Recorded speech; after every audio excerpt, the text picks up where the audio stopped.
She sneezed wildly. Then there was a knock at the door.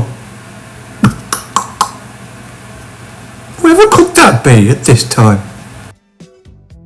Opening the door, she was quite shocked to see the police standing there. The only reason the police had attended that afternoon was because she had sneezed so unbelievably hard, the neighbours had called the police, thinking that something more serious had happened.